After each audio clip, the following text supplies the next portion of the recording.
afternoon, everyone. Thank you for being here. My name is Nakima Levy Armstrong. I am a civil rights attorney, the founder of the Racial Justice Network, and yes, an ordained reverend. Let me repeat that again, an ordained reverend, which I have been since 2016. I have also been an itinerant preacher since 2007. And for those who may not know, I taught at a faith-based law school, the University of St. Thomas Law School, for 13 years, focused on faith, social justice, and the law. So my faith informs my activism. When you see me on the front lines, when you see me speaking truth to power, when you see me disrupting business as usual, that is the result of my faith and my belief in the gospel of Jesus Christ. My faith also played a primary role in organizing and co-organizing the demonstration that happened at City's Church last Sunday, the day before the official Martin Luther King Jr. holiday. And we called it the Martin Luther King Jr. edition because our society commemorates Dr. King and his words, but most of the time we do not repeat his actions, which had to do with disrupting the status quo, calling out our government, just like his Beyond Vietnam speech did, and made him one of the most hated men in America. So we have to understand that when you are fighting for racial justice, equality, and civil rights, there's a large contingency within our population that does not want to hear the truth, that specializes in distractions and gaslightings and threats. As a matter of fact, I want to read to you all an email that I received just today. It's one of many. But this is what a person wrote to me. "You're very lucky I wasn't in church when you idiots came in. Good," speaking about Renee Good, "deserves what she got, and you would have gotten the same, dumb bitch." So that's what someone wrote to me. And again, it's one of many emails that I have received from these MAGA supporters, from people who have a problem with the fact that we came into the church to confront an injustice, and do not have a problem with the fact that you have an ICE director, not just an ICE agent, as some people have said, but the director of the ICE field office in the state of Minnesota, also serving as a pastor at City's Church in St. Paul. Someone help me understand how it's possible to hold both roles with integrity, with honor, because the gospel that I believe in, the foundation, says that we are to love our neighbor as we love ourselves. Now contrast that gospel message to what we have been seeing by ICE and the terrorism that they have engaged in on the streets of St. Paul, Minneapolis, and surrounding suburbs, and including outstate Minnesota, where they have literally kicked in people's doors. They have dragged people out of their homes. As a matter of fact, on Sunday, while we were in City's Church, one of the most egregious things that they did was brought out a Hmong elder wearing a robe and some pajama shorts, it looked like, and they wouldn't even let the man put on full clothing, knowing that we're dealing with freezing cold temperatures here in Minnesota. And they did the same to a Liberian immigrant by the name of Garrison in North Minneapolis, where they kicked in the man's door and came in with big guns and took him out. And then NPR reported that when he got to the detention facility, they took trophy photos with him, like he was a slave or an animal that they caught out in the wild. And he wasn't the only one that they did that to. So somebody tell me, how is it acceptable for David Easterwood to be a pastor when he is condoning this kind of conduct? And not just condoning it through his silence when it comes to addressing it publicly with our community, but the fact that he was referenced in the lawsuit that was filed by the ACLU in December on behalf of 6 residents, calling out the retaliatory and abusive tactics by ICE. And you know what David said in that lawsuit? There is no evidence that this is going on. It's the protesters and their aggression that's at fault. Well, think about what Rebecca Good said, the wife of Renee Good. They had guns, we had whistles. So you are talking about nonviolent, peaceful protesters with whistles, rocks, ice, and occasionally fireworks being compared to these thugs coming into our community with high-powered assault weapons, who have flashbang grenades, who have tear gas and green gas, being able to unleash these military-grade weapons upon our community. And instead of these issues being addressed, what do we get from the federal government? Threats of investigating those of us who were involved in a peaceful demonstration at City's Church. The same federal government that made up lies after the brutal murder of mother and wife Renee Good, falsely claiming that she was a domestic terrorist, falsely claiming that she tried to run over ICE agent Jonathan Ross. How dare they? And then putting out a statement that they're not going to investigate him on top of all of that. And what did the Vice President of the United States say, who is also a lawyer? That this man has total immunity, which is false under the law.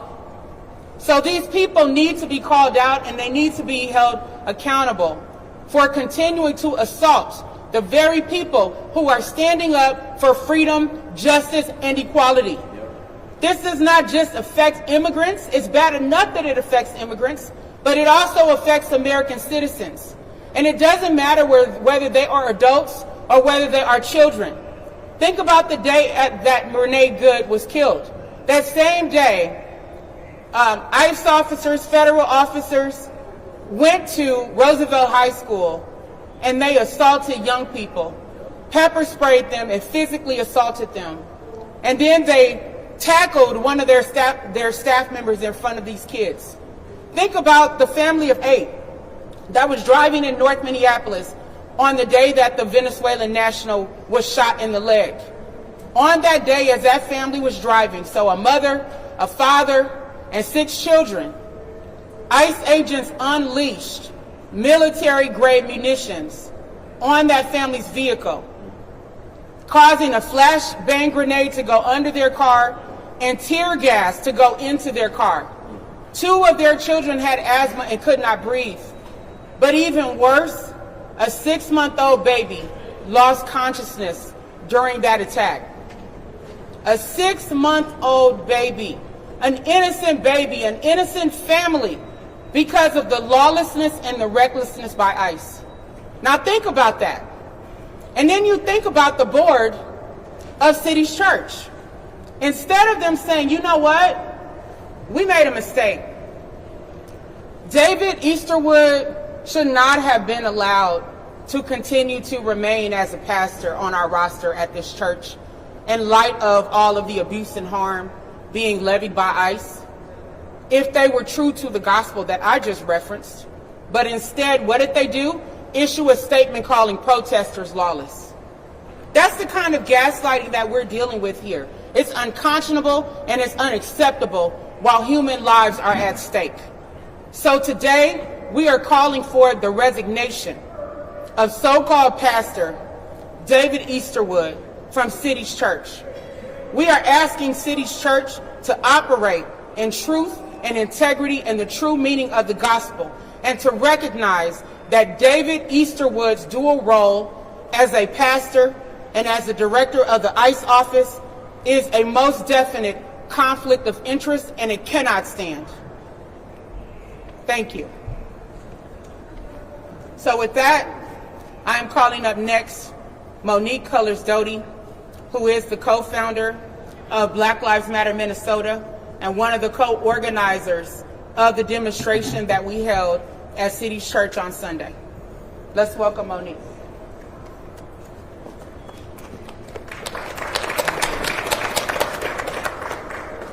Aside from being co-founder of Black Lives Matter Minnesota, I'm an ordained deacon, and one of the roles of the deacon in the church is for correction. When I learned of David Easterwood's role in the church, in City Church, it was obvious that there was a need for correction. When we went to that church in peace, we did not storm City Church, as it's been reported in Fox News. We did not descend from helicopters. We did not have military gear. We walked in peacefully. This was not January 6th. This was January 16th. Yes. This was not an insurrection. This was a correction. Because you cannot stand in four walls and call yourself a church if you are not truly preaching, teaching, living, and walking the true gospel. It is an abomination for someone to put the title of reverend, which means reverence for God, before his name and act as a field director for ICE. There is nothing about the ICE operations that we have seen here firsthand in Minnesota that aligns itself with the gospel of Jesus Christ.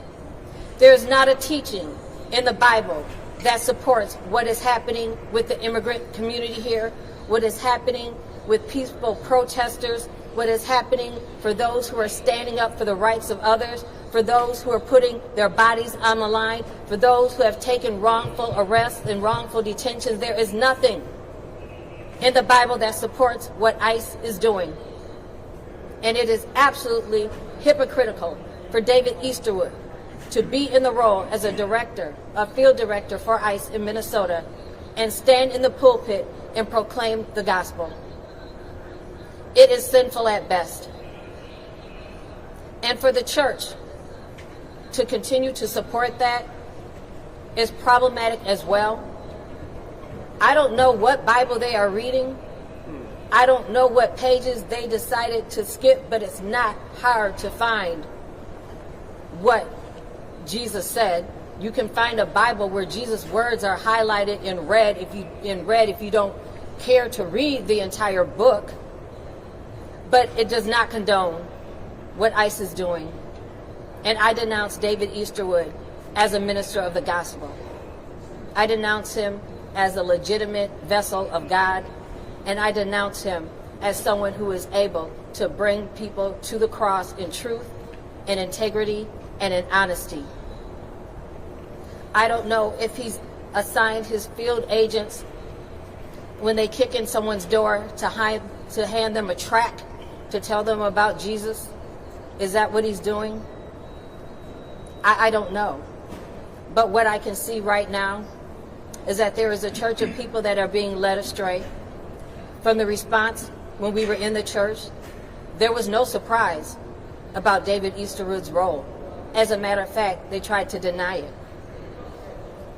They tried to deny it. It's very clear on the website that he is a pastor at that church.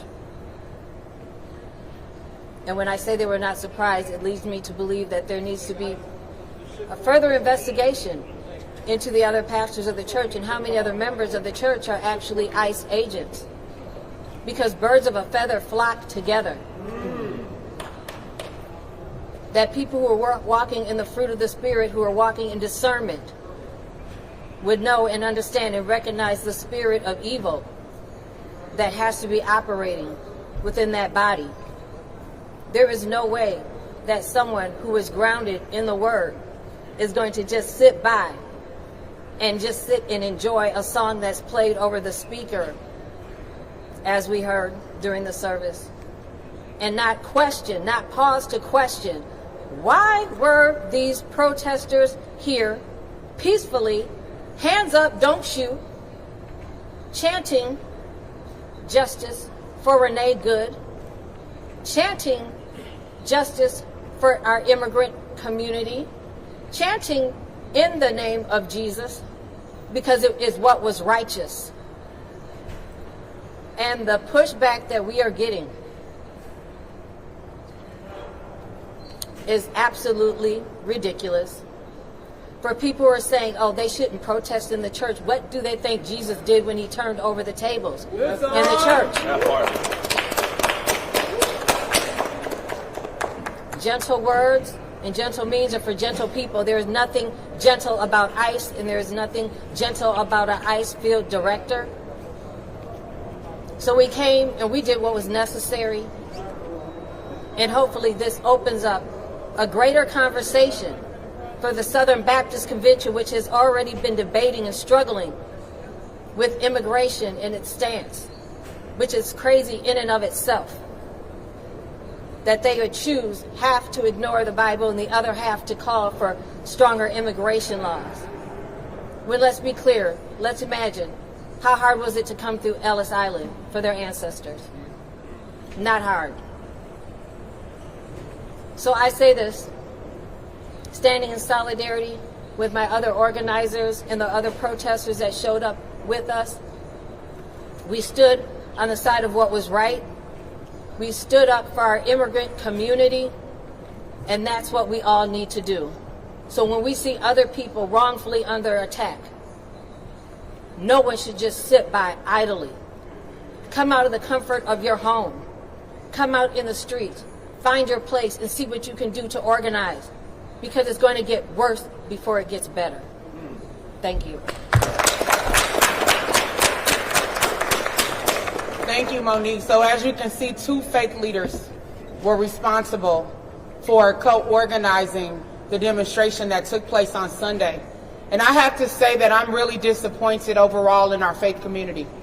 We have seen maybe a handful of pastors in this community, including so-called progressive ones, speaking out against this, but more need to use their voices, especially because of the fact that the Trump administration rolled back protections for houses of worship.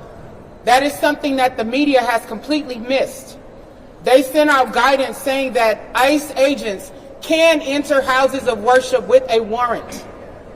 ICE agents have also arrested people in the parking lots of churches, waiting around for people to come out, which has had an impact on our immigrant community because many of those churches have fewer people attending because they are afraid. So if the Trump administration cared about what happened inside of a church, then he would have strengthened protections for churches in the midst of these ICE raids instead of weakening those protections. Yep. But we need our faith leaders to speak out. We see you at Target, but we need to see you on the front lines of this fight as well, calling out accountability for the federal government for their lies and manipulations and their abuse. Next, we will hear from Trahern Cruz, who is the co-founder of Black Lives Matter Minnesota and was also one of the protesters at last Sunday's demonstration. Let's welcome Trahern. Jesus said, love thy neighbor, but the actions from ICE are very hateful right now. And for a pastor to be the director of a hateful organization in our community and having a church in a very diverse community, the city of St. Paul is one of the diverse communities in the country. And so for a pastor to be conducting ICE raids in a diverse community is very, very, very hypocritical to us. We came in, and the organizers came in saying, hands up, don't shoot. Hands up, don't shoot. But when Dylan Roof was in a church with black people, he prayed for them and then he shot them and killed them. During the 60s, we know about the Birmingham era where black churches continued to be bombed and bombed. We just came in for discussion, a discussion about humanity. So there's a very different ideal of how we were approaching churches and how white supremacists have been approaching churches historically. Lastly, our civil rights protections, racism is costing the United States trillions and trillions of dollars. And civil rights were put into place to address so that black people can be treated civilly. And so for Donald Trump, the President Trump, to reverse that is harmful not only to black people, but harmful to America and also harmful to the American economy. You see the job numbers are real low. You have historic job numbers, and a lot of that is coming from 300,000 black women have been fired since the Trump administration has came into office. And so instead of using the Department of Justice to investigate peaceful protesters, we think the Department of Justice should get back to investigating police brutality and police murders in our communities. The Department of Justice should continue to investigate real housing discrimination against black people and other people of color, education discrimination, historical injustices. That's what the Department of Justice should be engaged in, not investigating peaceful protesters. Donald Trump says that has experience with law enforcement in the United States, and he feels like it has been unjustly used against him. So we're demanding that he don't unjustly use it against us or anybody else in the United States. Black lives matter. Black lives matter. Thank you. Next, we will hear from the woke farmer, who was a part of our demonstration at City's Church on Sunday. Let's welcome him. My name is William Kelly. I'm a combat infantry veteran. I'm a patriot. I'm a defender of human dignity. And now I'm being labeled as a domestic terrorist. We came into that church with peace, while they leave black churches in pieces. While the Somali community, Somali citizens are afraid to go to their mosques. Latinos are afraid to go to their churches. Whether they're citizens or not, they're afraid because this Gestapo, Trump's Gestapo, is terrorizing them. They're afraid to leave their homes. But we went in there and we preached the words of Jesus at them. Jesus said to love thy neighbor. Jesus said to welcome aliens from faraway places. But we're terrorists? They're calling me a professional agitator now? Well, yes, I am. I am an agitator because people need to be agitated. What they're doing to this nation is unconstitutional. It is inhumane. It is treason. It is disgusting. ICE is the complete opposite of Christianity. You cannot be an ICE agent and be a pastor. That is a white supremacist church.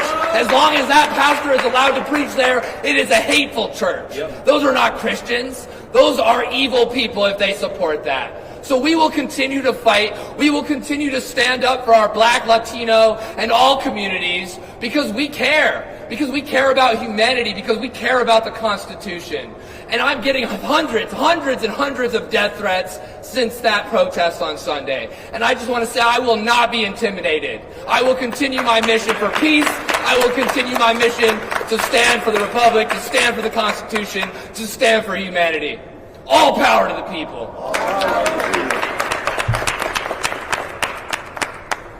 Next, we will hear from Toussaint Morrison, who is an independent journalist and also an activist. He was not a part of the protest, so I'm letting the federal government know you don't have to investigate him. He was not a part of the protest, but he stands in solidarity with us. Let's welcome him.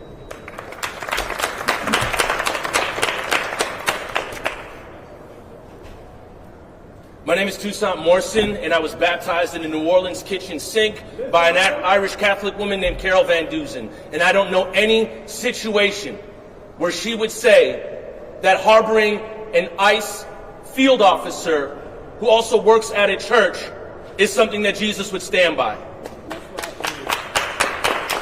There is a reason why they wear masks. It's because they know that what they're doing is not right. It's because they know that their actions are violence and that their actions are only partaken against a certain demographic of community. They know that they're engaging in racism, misogyny, xenophobia, and anti-immigration. They're engaging in the worst kind of behavior. And the reason why they cover their faces is because they know that they're doing wrong. And when David Easterwood was found out, you could see it in the face of Jonathan Parnell that he was caught. Yes, you know when somebody knows that they done fucked up. And that was Jonathan Parnell. Jonathan Parnell couldn't do anything but go back and forth with Don Lemon and then tell him to leave. Jonathan Parnell had the audacity to say that he was in the house of God. I have to tell you right now, the house of God is wherever your community is. It is not in a place that harbors an ICE field officer. The duplicity to be part of ICE and be a pastor at the same time is some type of strange preservation of white comfort that's built on blood. That's right. And we can no longer allow it. The duplicity that's occurring right now is Lisa DeMuth saying that the actions on Sunday were totally unacceptable. Meanwhile, her caucus directs Nick Shirley to go terrorize Somali neighborhoods. That's right. Directs Nick Shirley to go make fraudulent claims about fraud in black communities. If Lisa DeMuth looked in the mirror for 1 second, she might see the humanity in herself, in her own black skin, of the same people that she's been trying to criminalize throughout her entire campaign run to run for governor. And make no mistake, Chris Medell, who is now trying to protect Jonathan Ross and is running for governor of Minnesota, that is not just in a vacuum. There are many people like Chris Medell, and this is the Minnesota that we want to change. This is the Minnesota that we're addressing. This is the Minnesota that is inside of City's Church. And when their white comfort gets disrupted, the look in Jonathan Parnell's eyes is all you need to take a look at. It's because they want to preserve their way and they don't want to address the black and brown blood that fills the streets. They don't want to address the duplicity. I wish that black security guard right there who told all these protesters to move would say the same thing to ICE. But they stand here and do the okey doke and he's going to tell people to move again, but he's never going to do it to ICE. He's never going to hold his co-workers accountable. He's never going to do it. And that's the small thing that we're asking right now, is that if you're going to direct terror upon Somali daycares, if you're going to demand accountability, take accountability for your own actions. Take accountability for your own words. And it seems that there is a large narrative where nobody wants to do anything about that. The house of God is on 38th in Chicago. The house of God is in the car where the children were, where the flashbang went underneath. The house of God is wherever your community is. And these places that are devoid of it need to be addressed. David Easterwood was found out. That's it. He went to sleep just fine, profiting from pain. He went to sleep just fine, knowing that nobody knew his name. He went to sleep just fine. And the second that he was found out and called out, what did they do? They wanted to point the finger at everybody else that was protesting there. Because that's what you do. In abuse situations, the first two actions afterwards are isolate and then manipulate the narrative. And that's what they're trying to do right now. But let's not get it twisted.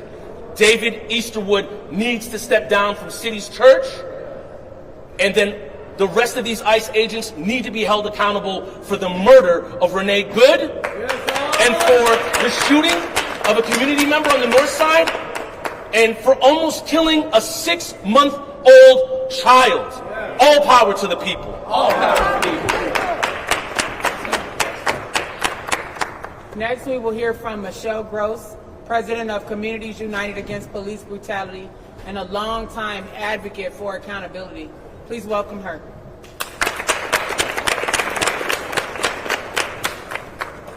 Good afternoon. My name is Michelle Gross, and I'm president of Communities United Against Police Brutality. And I stand in solidarity with the people that protested at the city's church last Sunday. What they did was noble. What they did was correct. What they did was holding truth to power, and that's very important. I want to point out that while the FBI is claiming that or the DOJ is claiming that they're now going to investigate people who peacefully protested against ICE, they do no such thing when ICE shows up at churches, when ICE shows up at hospitals, when ICE shows up at schools. They do no such thing, because this is about a terror campaign, and how dare the community push back against the terror that has rained down on our neighbors. That's right. We are not here for it. People, thousands of people, more than 25,000 people across the state are literally out daily warning their neighbors, helping their neighbors, using their whistles, buying groceries for their neighbors, doing other mutual aid things, getting people to their doctor's appointments, all the kinds of things that people who love each other and care about each other in our communities do to stand up for each other. And that's what these people did too. They were standing up for the rest of the community that has been victimized by these ICE agents and that ICE director. Yep. And what they did was righteous. I stand with them, and we will not allow them to go down because of this beautiful work. Thank you. Just a note to Christy Nome and Cash Patel.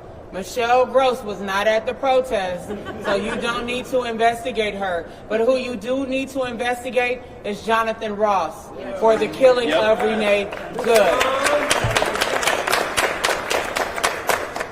Before we take questions, I want to point out one additional thing that I think is very important that we've seen happen time and time again, especially since 2020, after the Minneapolis police killing of George Floyd. We have seen it on the front lines of ICE demonstrations, and we saw it after Sunday's demonstration at City's Church, and that is attacks on the free press. Yeah. We had several independent journalists who were a part of the demonstration to document, not to participate. There is a difference. We saw Don Lemon, who is a national independent journalist, who came here, announced on Facebook on Saturday, I'm coming to Minnesota, saw the flyer on my page for the action, and showed up without knowing what we were doing and where we were going. And suddenly, he has been demonized by the Trump administration, claiming that he led the protest. And I'm thinking, wait a minute, 4 black women led the protest. No matter what we do, our voices get erased, whether we're taking on the system, taking care of our community, there is an erasure of black women. But it was 4 black women who led the protest. But Don Lemon came to document what was happening. And anybody who watched his footage, you saw that he documented our voices, and he specifically talked to parishioners to get their side of the story. That's what journalists do. Yep. They talk to multiple sides to try to get information. But to try to demonize this man, and there were even memes, I'm hoping there were memes, that came out last night claiming that the Trump administration was going to prosecute this man under the Ku Klux Klan Act. Right? That just ridiculousness. The weaponization of our history against us as Donald Trump and his administration tries to erase our history. But we stand in the spirit, in the strength, in the power, in the resistance of the people who came before us, whose voices would not be silenced against white oppression and terrorism and white supremacy. That is why we are still standing strong. As you have people in our community afraid for our safety, texting us, sending us messages that are on there. Do I look afraid to you? No, because I'm standing in the power of the Almighty God. And God is our protector. And at the end of the day, like Queen Esther said, if I perish, but I will speak the truth. Period, point blank. So these attacks on our press need to stop. We have a journalist here who was attacked by ICE within the last couple weeks. Tear gas, in spite of having a press written across his chest, and also shot with a marker round or a rubber bullet, and now has a boot on his foot for the next 4 to 6 weeks. We've had journalists with their eyes shot out, journalists physically assaulted, pushed to the ground, in spite of ICE and law enforcement knowing that they're journalists. I got a call just yesterday from a local journalist saying that the city of St. Paul was planning to investigate the protest. Well, for those who don't know, City's Church called the police on us, even though we were peaceful and nonviolent. So the St. Paul police did arrive, but they stayed outside of the church until we left. They didn't approach us, they didn't say anything to us. I find it ironic, if that is true what the journalist said about the city of St. Paul investigating our protests. Why haven't you investigated the conduct of the St. Paul Police Department 2 days before Thanksgiving when they aided ICE and terrorizing our community? That part. Where are the results of that investigation? That happened in November. So you can investigate all you want, but you need to look first in your own house at your behavior and how you have participated in the abuse by ICE. So with that being said, we will take questions. Nakima, I'm wondering, what is your reaction to the DOJ saying they are investigating your actions and that group's actions in the civil rights investigation? They say they're investigating everyone. They have an investigation right now against Mayor Jacob Fry, against Governor Walz, Cuomo. I mean, James Comey, I'm sorry. The list goes on of people that the DOJ investigates under false pretenses.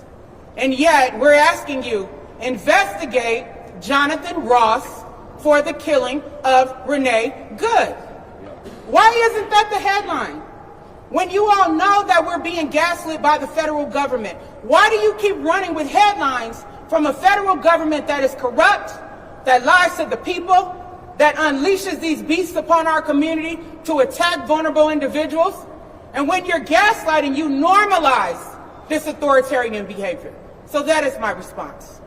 Yes. You brought up the Klan Act, and just in the last couple of weeks, the DHS posted a song that was written by the Ku Klux Klan on their government social media. Also, Donald Trump, just a day before the protest, said that affirmative action hurt white people. And so I think it feels to me, I'm curious your response to this, it feels to me very intentional and targeted that they bring up an act that was created because the Klan terrorized black churches. Absolutely. Anyone else want to respond? Go ahead. I would just say that it's churches, but it's also pretty much all parts of civil rights that this current administration is challenging and reversing it. But in the long run, it hurts the administration who is doing it. Racism hurts America. I think Citigroup said it cost America like $16 trillion. And so Mr. Trump and his administration can practice racism, which will continue to hurt America and his economy that he presides over, or he can be inclusive and do the right thing and enforce civil rights laws when it comes to housing discrimination against black people, immigrants, LGBT communities, investigating schools, and investigating our police departments like they're supposed to. Our consent decrees have ended here in Minneapolis, which our community fought real hard for. The consent decree in Louisiana has ended. There's consent decrees with Breonna Taylor. That consent decree's over, but the crimes and the harms from law enforcement are continuing to impact our community. So it's Kash Patel, Kristi Noem, Pam Bondi. If they want to be on the right side of history, they'll do the right thing and investigate real crimes that are happening in the United States. Go ahead. I also wanted to answer, that's because the Trump administration runs on pure hypocrisy. So they're going to use lines from a song from the Klan and then utilize a law that was made because of the Klan. It's pure duplicity and hypocrisy. So after this man was shot in North Minneapolis, what happened was Julie Nelson of Care 11 said, wow, there's some really foul language out here. Now, how can you ask somebody, how can you start policing somebody's language after they've been shot? How does that work? How does that work? If somebody just took one of y'all's cameras and slammed it against the ground and then said, wow, you're getting really, really uppity right now, what would that say to you? It would mean that that person can do no wrong. They want to shoot somebody and then criminalize their widow for being there. And I think you can find it all when Trump was being interviewed. They said, Renee Good's father was a big supporter of you. And then he said, well, yeah, she said some tough things. It means that he feels he can do no wrong. And you know that this is all falling apart because Axel Henry, we saw SPPD out there with ICE, and then he stood there and buckled under pressure when Georgia Ford made an interview with him.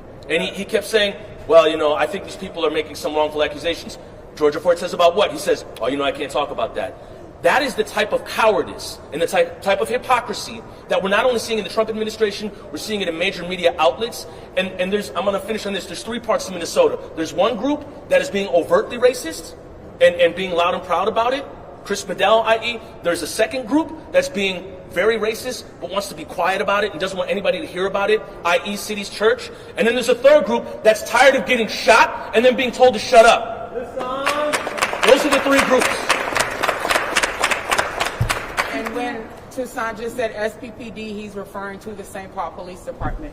We also got reports that 25 Minneapolis police officers have left the force to join ICE. Come on. So because they're now under a state consent decree where their behavior is being monitored, think about that. Now they will be free to help rain terror on the community through ICE, where there are not those safeguards, where the Constitution is not being followed, where the law is not being followed, and where Judge Menendez's temporary injunction that she just issued Friday is still not being followed. Yep. But the church put out a statement today, and it said that you accosted members of our congregation, frightened children, created a scene marked by intimidation and threat. Conduct is shameful and lawful, will not be tolerated. It goes on to say, we welcome respectful dialogue about present issues. I want to ask you two questions. One, what's your reaction to this part of their statement? And also, did you try to talk with them before going into the church? Number one, that's a lie. Number two, that's a lie. And number three, that is a lie.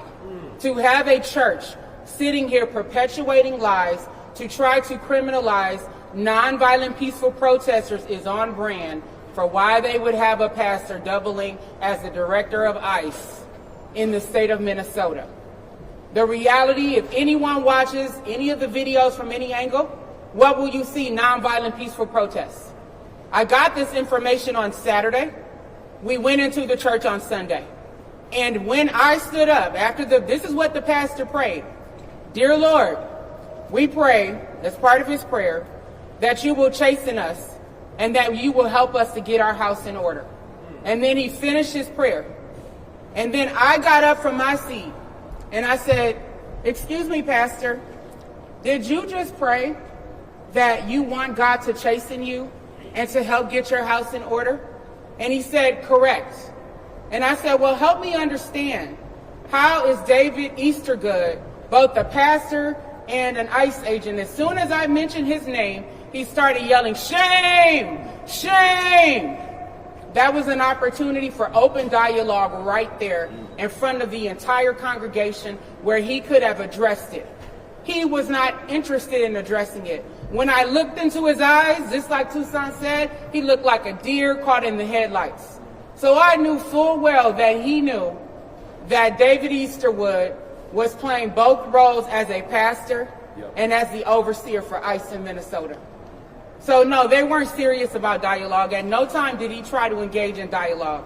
As a matter of fact, the parishioners were more interested in engaging in dialogue with peaceful protesters. If you look again at the videos, you'll see many conversations between parishioners and protesters that were happening in real time as the demonstration was going on. Because some of the protesters did not know that David Easterwood was a part of ICE. As a matter of fact, some of them said they were afraid of ICE, right? And then if they want to talk, I'm a mom of 4 children, right? I don't want to see my children cry, right? I saw one little boy sitting in the pew who was crying.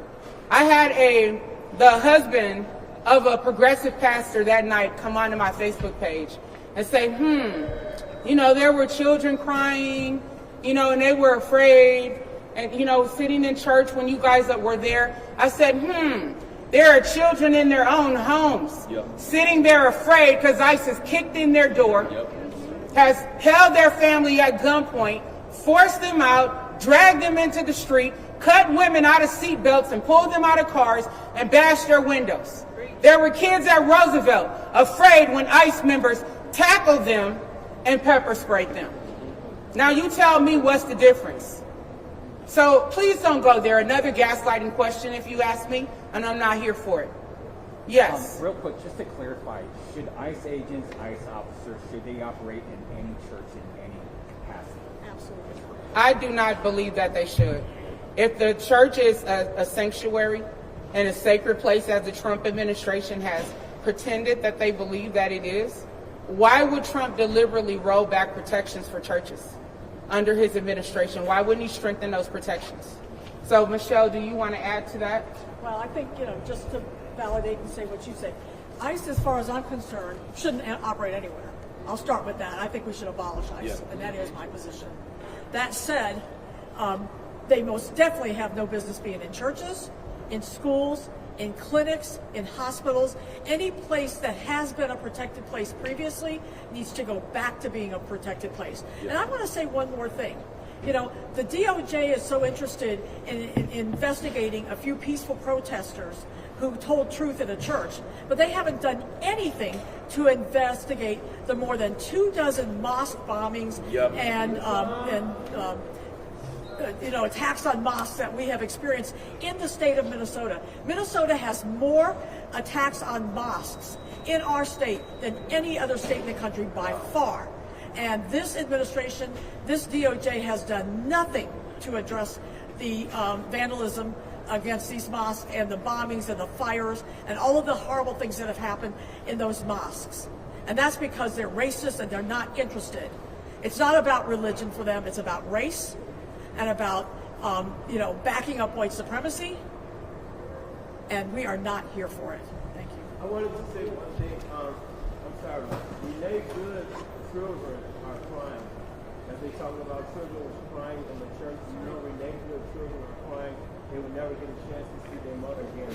And just like you stated, like when they come to our churches and our mosques, they leave them in pieces. They don't leave in peace, just so we're clear. We come at them with cameras, we come at them with pens and what have you. They come at us with guns to kill us. And bombs. What can we do as journalists, as photographers, as just bystanders to basically protect our civil rights, protect ourselves? And not only that, my thoughts and prayers with all of our families, because we know Minnesota is under attack and we're being threatened abysmally. What can we do as independent people and as mothers and fathers just dealing with this gut-wrenching situation? I mean, the reality is that Congress has sat down on the job. They are enabling this unchecked power and authoritarianism that we are experiencing. We know that 28 members of Congress, all Democrats, came here on Friday for a congressional hearing about the attacks by ICE in Minnesota, but they still have limited power while Republicans are silent and complicit and hold the balance of power. And you can see the local Republicans here aren't doing a darn thing other than stirring the pot.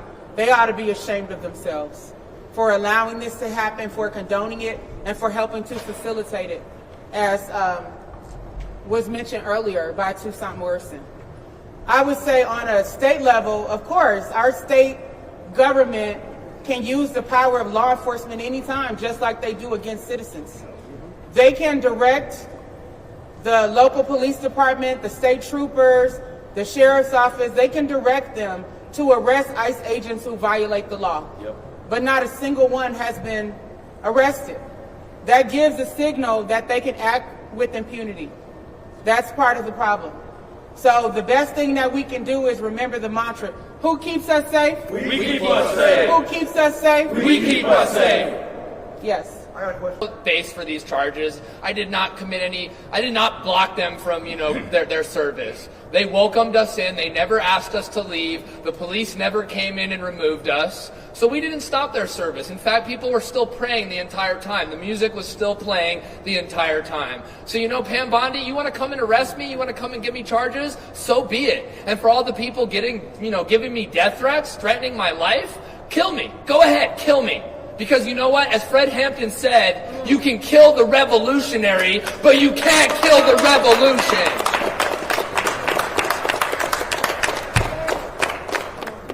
Yes, go ahead. You asked a minute ago what regular, average, ordinary people can do. And I think people are doing what they can do. People are out in the community with their whistles. They are out in the community delivering food to our neighbors, delivering goods and supporting people, driving them to doctor's offices, doing all of the kinds of things that the community can do. What has happened is that the institutions have failed us. Law enforcement is nowhere to be found. They claim that they're outgunned. I could not believe hearing this nonsense, that they're claiming they were outgunned, because that is, if you recall, the exact excuse that Chief O'Hara used when they waited 5 days to arrest Josh Sawchuk, who had shot Davis Maturi. So I want to remind you that they go to that excuse very quickly. 28 members of Congress came and had a hearing on Friday. Several of us were in that hearing. what astounded me, and I was very glad for that hearing, but what astounded me is that a certain number of the people in that room had actually voted for more funding for ICE, including Angie Craig. I want to point out that ICE runs out of money at the end of this month. I want to know who's going to vote no on funding that. Yep. It is time for every one of these members of Congress to vote no. The Republicans, they'll all vote yes, but they need 6 Democrats to be able to put it across the finish line. And I am telling these Democrats, you damn well better not vote for more funding for ICE.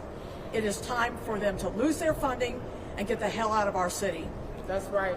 You know that we And have our state. and our state. You know that we have 5 times more ICE agents in this state than has ever been collected together in one place anywhere in this country. This is done as a war on the community, and we are done with it. We are going to continue to stand up with our neighbors. We're going to defend our neighbors. We're going to take care of each other. We're going to show each other the love that we all feel for each other. But it is time for these institutions to step up and do their part as well. And one of the most important is, again, Congress. They have got to not continue to fund ICE. That's right. Throw a spine, Congress. It's also important that we highlight the attacks by ICE on the indigenous community. Yep. That's right. Obviously, people who are not immigrants, people who were here before Trump's family came, before the white supremacists landed, before Christopher Columbus. So the indigenous community here is being pulled over by ICE if they have their native tags on their cars, on their plates. They're being pulled over. There have been people that have been picked up as they step outside the reservation, and they are being used as pawns because ICE wants the reservations to sign off to allow them to come onto their property, onto the reservations, in exchange for the people that they had picked up, who are members of the reservations. So we cannot forget about our indigenous community, and they have their spirit fire that had been going in South Minneapolis, and there was a white supremacist who had attacked the one person tending to the fire. So they are under attack as well. So I just say that in solidarity and acknowledgement that everyone here is a possibility for being attacked. Thank you.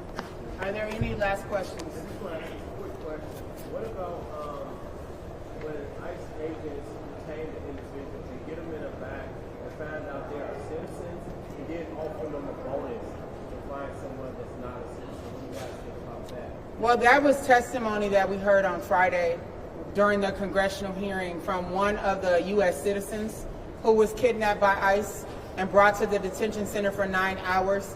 She and another friend who is a half Mexican man, she said that the friend was told that he would get legal support if he needed it by ICE. And then ICE also asked him for the name of activists in this community. Right? And so that's what she testified before Congress about. So it is a real problem. So instead of gaslighting us and continuing to ground and center the false narratives coming from the federal government, we ask that the media start centering the truth and stop normalizing authoritarianism and tyranny that we're experiencing. The last thing that I will say as we conclude is that I want to give a message to the parishioners at City's Church. Again, it appears from your conversations that you have with protesters that not all of you were aware that David Easterwood was serving as a pastor, or is serving as a pastor, and is also the director for the ICE field office located at the Whipple building in St. Paul. So for those who weren't aware, it is not your fault, and we do not hold you responsible for the actions of the leadership of City's Church, including the head pastor, as well as the board, who seemingly condone this conflict of interest. As we call for the resignation of David Easterwood, we would call on parishioners of City's Church to stand with us.